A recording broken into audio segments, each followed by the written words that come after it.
నమస్తే. నేను మీ కుప్ప పద్మిని. ఇన్నాళ్ళు మీ సపోర్ట్‌ని నాకందిస్తూ, మీ ప్రేమని నాకందిస్తున్న ప్రతి ఒక్కరికి కృతజ్ఞతలు. ఇప్పుడు చూడబోతున్న ఈ వీడియో కూడా ఖచ్చితంగా మీకు ఉపయోగపడుతుంది. లైక్, షేర్ అండ్ సబ్స్క్రైబ్ చేసి మీ ఇష్టాన్ని, అలాగే మీ సపోర్ట్‌ని నాకందించండి. అలాగే ఈ వీడియో పట్ల మీ అభిప్రాయాన్ని కామెంట్ సెక్షన్‌లో కామెంట్ చేసి నాకు తెలియజేయండి. నమస్తే. నమస్తే. Welcome to our channel. నేను పద్మిని. ప్రస్తుతంతో పాటు ప్రముఖ ఆధ్యాత్మికవేత్త, ప్రముఖ న్యూమరాలజిస్ట్, లక్ష్మీ నరసింహస్వామి ఉపాసకురాలు శ్రీమతి స్రవంతి గారు మనతో పాటు ఉన్నారు. మాట్లాడదాం. నమస్తే అక్క.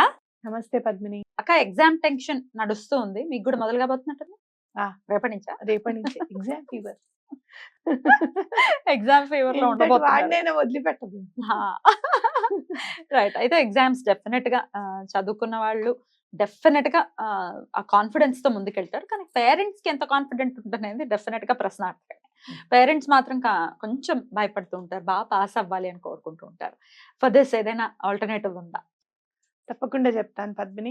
ఎప్పుడు కూడా మీరు ఎగ్జామ్ రాసేటప్పుడు, మీ పిల్లల ఎగ్జామ్ రాసేటప్పుడు మీరు తప్పకుండా రామనామం జపం చేయండి. లేదు అంటే కనుక రామకోటి రాయడం అనేది అలవాటు చేసుకోండి. ఎటువంటి పరిస్థితుల్లోనూ మంచి మార్కులతో పాస్ అవుతారు. అది మాత్రం నేను చాలా సార్లు చూశాను. సడన్ గా నేను మొన్న లాస్ట్ టైం మైత్రి ఎగ్జామ్స్ రాసేటప్పుడు మర్చిపోయాను. ఆ విషయమే మర్చిపోయాను. అసలు నా మైండ్ నుంచి లేదు అసలు. అంటే విపరీతమైన ఆనందంలో తేలుతున్నాం అనమాట, యూనివర్సిటీలో వచ్చిందని చెప్పి. అందులో అది అది totally out of the box. దానివల్ల నేను డిఫరెన్స్ చూసాను. అంటే హార్డ్ గా వచ్చింది పేపర్ అని చెప్పడము, కొంచెం డల్ గా ఉండడము. ఏమైందమ్మా అంటే, లేదు మమ్మీ చాలా భయంగా ఉంది, అసలు పాస్ అవుతానా లేదా. ఎప్పుడు మైత్రి అట్లా భయపడింది లేదు. పాస్ అవుతాననే అంటుంది. మేము భయపడాల్సిందే కానీ దానికి భయం ఉండదు. కానీ దానిలో నేను భయం చూసాను. ఏదో అంటే ఒక 2 మార్కులతో అత్తేసరి మార్కులతో పాస్ అయిపోయింది. పాస్ అయింది మొత్తానికి. అయితే నేనన్నా అట్లాంటి ఎందుకు అలా వచ్చింది నీకు అని అంటే, ఏమోనమ్మా మేడం చెప్పినదే నేను చదివాను. మేడంని అడిగితే ప్రొఫెసర్ అన్నారట, నేను చెప్పింది రాయడం కాదు, ఇంకా నువ్వు బుక్స్ లో కూడా వెతికి రాయాలి అని చెప్పారట. మరి వీళ్ళు లైబ్రరీకి వెళ్ళి కూర్చోవడం, రాయడం ఇదంతా ఓకే. అయ్యో నేను అది రాయలేదు ఆ రోజు అని చెప్పి నేను అనుకోవడము, అదే ఎక్కడ జరిగింది, ఏదో మిస్టేక్ అయితే జరిగింది అనేది బాగా ఆలోచిస్తుంటే అప్పుడు సడన్ గా గుర్తుకొచ్చింది, అయ్యో నేను రామకోటి రాయలేదే ఈసారి ఎగ్జామ్స్ రాసినప్పుడు అని చెప్పి. అయితే చాలా ద్వంద్వంగా తీసేవాళ్ళు. రామకోటి రాయకపోతే ఎగ్జామ్ ఫెయిల్ అయిపోతారా అంటే, రాసేవాళ్ళు అందరు రాస్తున్నారా అని అడగచ్చు. కానీ మనం చదువుకుంటాము, అన్ని చేస్తాం కదా, అది మనం ఎన్హాన్స్ చేస్తుంది. ఎట్లాంటి బుద్ధిని ఏర్పరుస్తుందంటే మీ ఇమిటేషన్ కూడా అందంగా ఉంది అక్క. ఓ రామకోటి రాసేస్తే ఇంక పాస్ అయిపోతారా, చదవక్కర్లేదా? నాకు తర్వాత గుర్తొచ్చింది. బికాస్ ట్రాష్ అంతా తీసేసాను నేను. తర్వాత గుర్తొచ్చింది, క్లిక్ కాలేదు. రైట్. ఇట్లా అవునక్క, ఖచ్చితంగా ఇట్లాంటి ద్వంద్వార్థాలు తీస్తారు.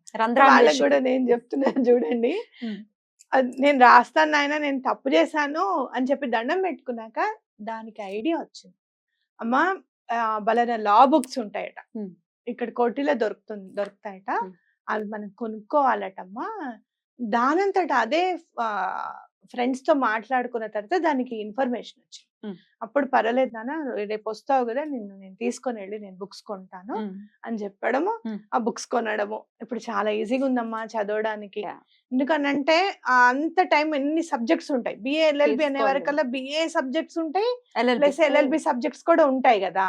మరి నోట్స్ ప్రిపేర్ చేసుకోవాలంటే టైం సరిపోదు మనకి. అంటే మిడ్ ఎగ్జామ్స్ అని చెప్పి పెట్టేస్తారు, సెమిస్టర్ ఫైనల్స్ ఈ తొందరగా అయిపోతాయి. సెమిస్టర్ ఎగ్జామ్స్ అనే వరకు 6 నెలల లోపల ఎగ్జామ్ అయిపోతూ ఉంటుంది కదా, ఫాస్ట్ గా అయిపోతుంది. కాబట్టి టైం ఉండదు వాళ్ళకి. ఈ నోట్స్ కొనుక్కోవాలనే ఆలోచన వచ్చింది చూసావా. మనని ఏంటంటే మనని సరైన దారిలో నడిపిస్తుంది రామనామం అనేది ఖచ్చితంగా నేను నమ్ముతాను.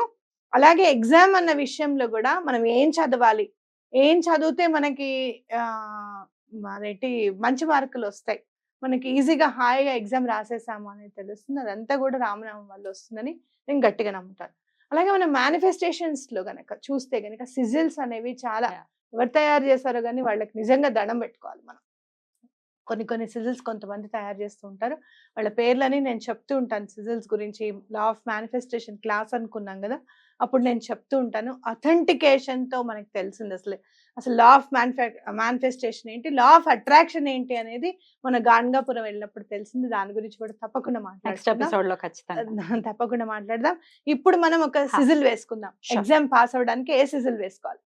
చక్కగా అది వేసుకున్న తర్వాత దాన్ని ఏం చేయాలనేది కూడా మీకు ఎక్స్‌ప్లెయిన్ చేస్తాను. క్లోజ్ లో చూపిస్తాను నేను, ఆ. సో దట్ క్లియర్ గా అర్థమవుతుంది. ఆ. Close please. అక్క ఎలా వేసుకోవాలక్క? కొంచెం నేను పెద్దగా వేస్తున్నాను. మీరు చిన్నగా కూడా వేసుకోవచ్చు. Hmm. హ్మ్. Hmm.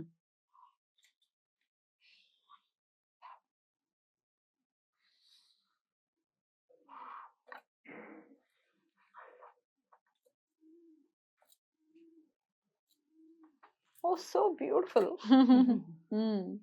అంతేనా? ఓకే. Hmm. చిన్నగా వేసుకోవాలంటే ఇంకొక చిన్నగా కూడా వేసుకోవచ్చు. ఏముంది ఇట్లా అని ఇట్లా పెట్టండి. ఇక్కడి నుంచి ఇట్లా. ఈ యారో ఆ ఎస్‌ని టచ్ అవ్వచ్చు. టచ్ అవ్వకుండా కూడా రావచ్చు. ఏం పర్వాలేదు. ఎలా అయినా ఓకే. Hmm. రైట్. ఒక వైట్ కలర్ పేపర్ మీద ఈ సిజిల్ వేస్తున్నారు. ఏ కలర్ పెన్ తో వేయాలక్క? జనరల్‌గా నేను పింక్ తీసుకుంటాను. ఎందుకంటే పింక్, వైలెట్ ఏవైనా పర్వాలేదు. పింక్ ఏంటంటే తొందరగా వర్క్ అవ్వడానికి అవకాశంగా ఉంటుంది. మనం కొంచెం ఈజీగా కనపడడానికి వీలుగా ఉంటుందని పింక్ చెప్పి లైట్ మనం గా. వైలెట్ తీసుకున్నాము. Yeah. లావెండర్ తీసుకున్నాం.